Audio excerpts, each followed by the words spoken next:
Gardening for food. Look at that. May mga bulaklak. At ayan oh. Diba bunga na yan? Bunga yan? Bunga yan, Daddy. Ayan oh. Uy, ang dami niyang bulaklak. Masaya sila. Ayun, meron ba dun oh. Maliliit. Ayan oh. Ang dami. Gardening for food. First harvest sa aming munting hardin. Ayan.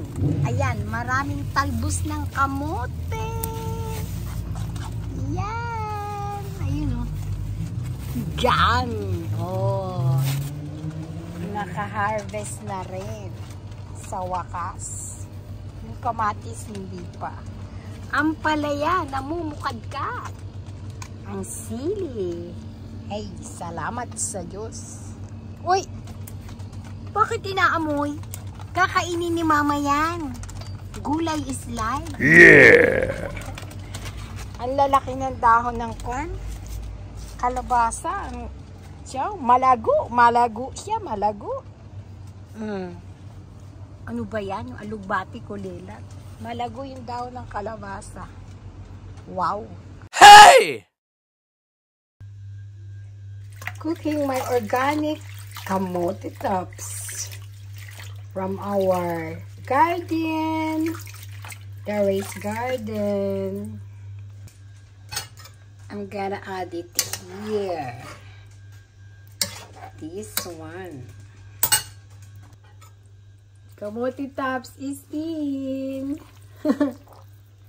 Nakalibre ako ng kakainin na gulay. Wow! O diba?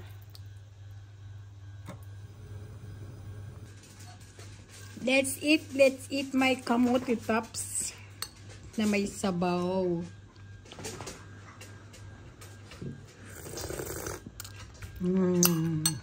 Masarap. Hey!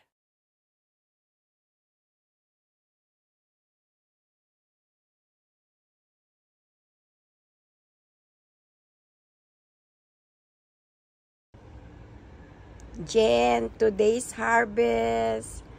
Ang dami ko nang nakuhang bulaklak ng kalabasa talaga. Halos araw-araw. What? Itong sili ko, kukunin ko na siguro to ano. 4 palang bunga nito. Ayan oh. Kasi ano, wala na yata itong ilalaki. 5 dun sa kabila, 4 dito. Yung kamatis, ayan oh. Marami na akong nakuha rito. Madami na ring hinog. Yan. Yung ampalaya ko, hindi nagbubunga Jen. Bakit kaya? Kahapon binawasan ko ng dahon sa ibaba. Saka ba't ganyan? Parang hindi healthy. Kulubot. Oh no! Yung aking kalabasa, pinagtatanggal ko yung sirang dahon. Ito naman talong, wala na. Wala. Ganyan lang. Buti pa yung alugbati, oh. Namumukad-kad.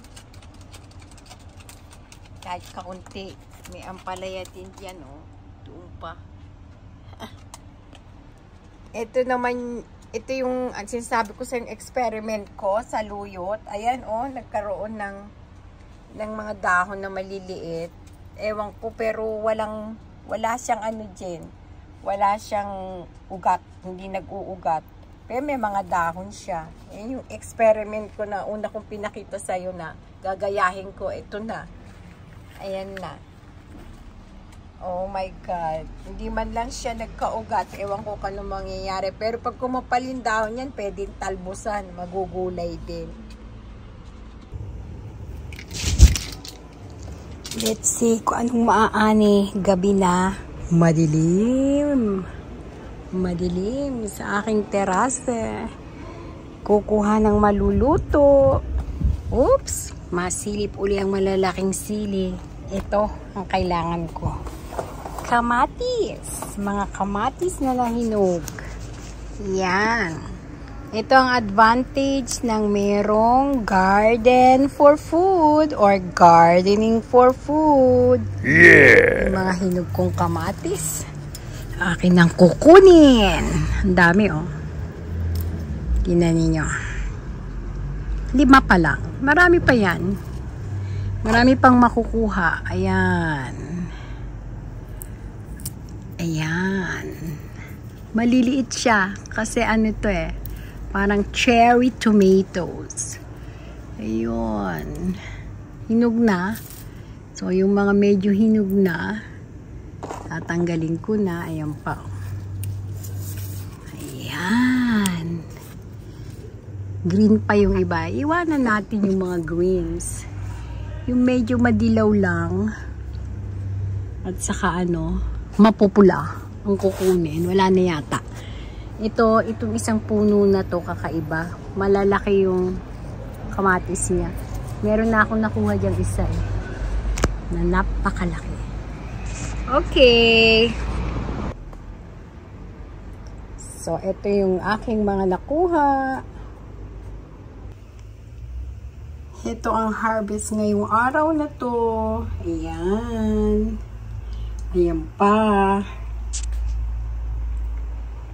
Sing, won't you sing with me? Leave everything for me. Stay the night. Oh, miss your flight. Walk through the rain with me.